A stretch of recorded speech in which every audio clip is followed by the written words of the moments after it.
Hello guys, myself Rishi Jain. Now in continuity with the previous topic जो हमारा था वो किससे रिलेट करता था? Related with the potentiometer. तो पोटेंशियोमीटर की एप्लीकेशन डिस्कस करी थी to compare the EMF of the two primary cell to measure the internal resistance of a cell. तो ये दो एप्लीकेशन तो हमारे पास हो गई थी। नाउ जो नेक्स्ट एप्लीकेशन है ये प्रैक्टिकल नहीं है, बट स्टूडेंट ये वाला जो कॉन्सेप्ट है ना, इससे रिलेटेड न्यूमेरिकल प्रॉब्लम बहुत ज्यादा इंपॉर्टेंट है। और इसके न्यूमेरिकल का कोई डायरेक्ट फार्मूला नहीं है। अगर आपको ये कॉन्सेप्ट ध्यान से समझ में आ जाएगा देन आप इससे रिलेटेड न्यूमेरिकल को बड़ा इजी वे में सॉल्व कर सकते हो, but you have to understand the concept. इतना इजी नहीं है, तो प्लीज इसको ध्यान से विद फुल कॉन्सेंट्रेशन समझना। तो देखिए आपके पास टॉपिक है to measure the potential difference. मैंने बेसिकली पोटेंशियल मेजर करना है यहाँ पे अक्रॉस दिस वायर। ठीक है, तो वो मैं किस टाइप से मेजर करूंगा वो देखिए। तो स्टूडेंट ये मेरे पास प्राइमरी सर्किट है, एज यूजुअल आपको पता ही है। बट यहाँ पे पहले हम क्या यूज करते थे? रियोस्टैट यूज करते थे, वेरिएबल रजिस्टर। यहाँ पे अब मैंने क्या यूज किया है? एक रेजिस्टेंस बॉक्स यूज किया है तो ये भी वेरिएबल, बट ये क्या है? इसकी जो एक पर्टिकुलर वैल्यू होगी वो मुझे पता होगी कि रेजिस्टेंस बॉक्स में क्या होता है। आप जिस नॉब को निकाल देते हो देन आपको पता होता है इतना रेजिस्टेंस आपने इतना इंट्रोड्यूस कर दिया, देन आप वो मेजर कर सकते हो। बट रियोस्टैट में वो मेजरमेंट पॉसिबल नहीं है, तो इसलिए हम क्या करते हैं यहाँ पे अब जो यूज कर रहे हैं वो रेजिस्टेंस बॉक्स यूज करें। ये भी एक काइंड का वेरिएबल रेजिस्टेंस ही है सारा सर्किट उसी टाइप से। अब देखिए इसका जो सेकेंडरी सर्किट है वो आपके पास क्या है? यहां पे मैंने कनेक्ट किया है, ये है रेजिस्टेंस, ये है मेरे पास बैटरी और ये की। यहां पे लेट इट बी की के, और ये रेजिस्टेंस R1 है, ईएमएफ E1 है। इसको मैंने कनेक्ट किया with the galvanometer and then with jockey at the position J। अब देखिए स्टूडेंट यहां पे करना क्या है आपने, ये वाला जो सर्किट, पहले प्राइमरी सर्किट को अच्छे से अंडरस्टैंड करना है, सेकेंडरी को अभी भूल जाओ। आपके पास क्या है? ये एक बैटरी लगी है, इसकी ईएमएफ E ही लूंगा। इसकी मैंने E1 ली है, इसकी E ली है, रेजिस्टेंस से R1 है। अब देखिए है क्या कि ये वाला जो सारा सर्किट है ये सीरीज में है। सेकेंडरी को अभी भूल जाओ।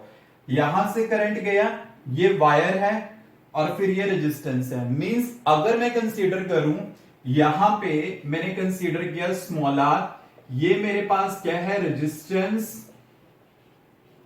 Of wire. अगर ये r resistance of the wire है तो ये जो स्मॉल r रेजिस्टेंस है ये कैपिटल R के साथ क्या हो गया? सीरीज में इंट्रोड्यूस हो गया।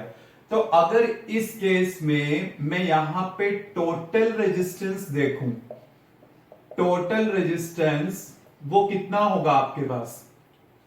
Small r plus capital R, ये इसका टोटल रेजिस्टेंस आ जाएगा। आपने क्या मेजर करना है? जो एक बैलेंसिंग लेंथ है ना उसके क्रॉस पोटेंशियल कितना है वो आपने पता करना है।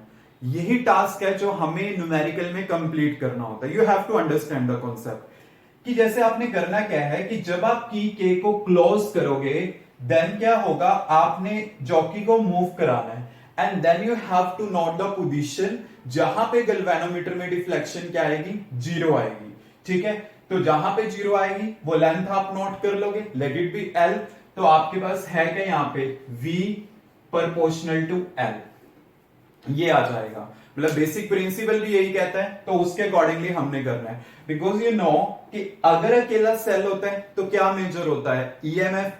और अगर रेजिस्टेंस उसके पैरेलल में इंट्रोड्यूस हो जाए तो क्या मेजर होता है? V। पहले की तरह ही है। ठीक है, जैसे हमने इंटरनल रेजिस्टेंस मेजरमेंट के लिए किया था ना, तो उसी तरह से हमने इसको फॉलो करना है। देन आपके पास क्या होगा? अगर ये इसके पैरेलल में इंट्रोड्यूस हो गया तो आपके पास क्या मेजर होगा? V मेजर होगा। तो V प्रोपोर्शनल टू L। तो इसका मतलब जब मैं प्रोपोर्शनैलिटी को इक्वालिटी में चेंज करता हूं देन मेरे पास क्या आता है? K आ जाता है। मतलब जब मैंने प्रोपोर्शनैलिटी को इक्वालिटी में चेंज किया तो K is the potential gradient. Clear? मतलब ये इस बैलेंसिंग लेंथ के क्रॉस है। स्मॉल l क्या है? Balancing length. अब मैं क्या कंसीडर कर रहा हूं? जो कैपिटल L है मेरे पास वो क्या है?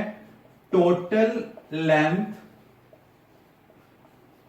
Of wire. मतलब वायर का कंप्लीट लेंथ कितना है? Capital L। मतलब यहां से लेकर के यहां तक, this is not balancing length. Clear?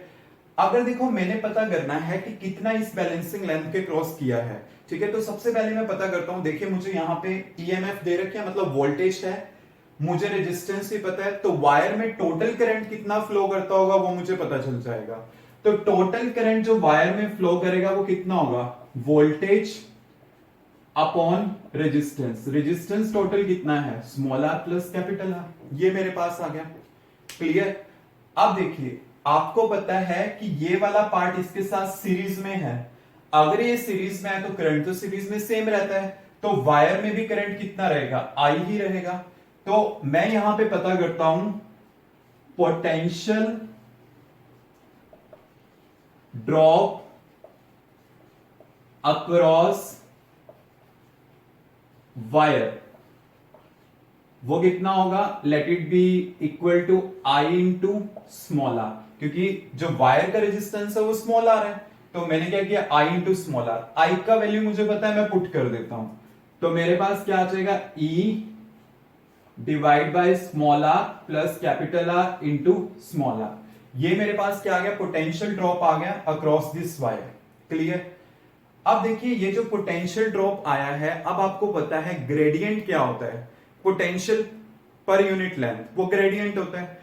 तो अगर मैं टोटल वायर के क्रॉस देखूं तो वो क्या होगा, potential divide by it's total length.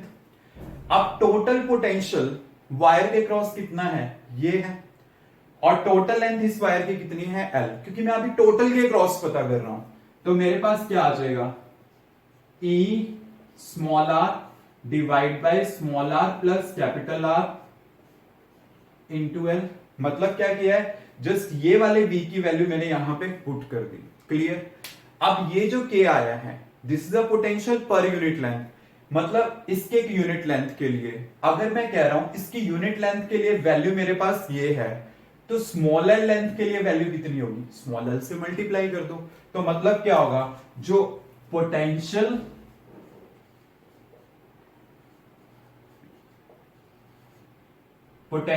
Drop across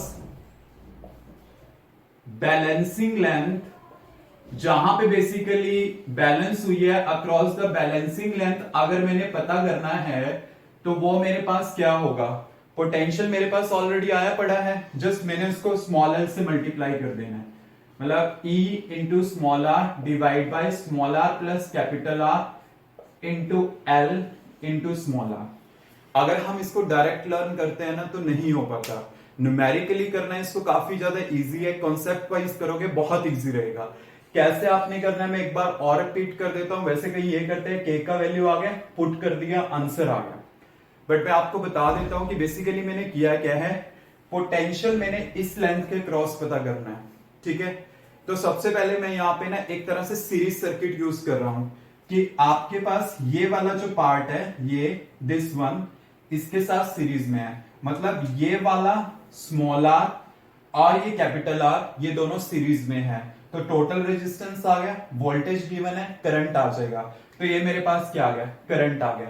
फिर करंट सीरीज में क्या रहता है, सेम, तो मैंने पता किया इसके क्रॉस टोटल पोटेंशियल कितना होगा, V equal to I R, I तो सेम रहेगा, आर क्या होगा, इस वायर का रेजिस्टेंस स्मॉल आर, तो वही किया और आई का वैल्यू यहां से यहां पुट कर दिया, मेरे पास पोटेंशियल ड्रॉप आ गया, इसके क्रॉस कितना है।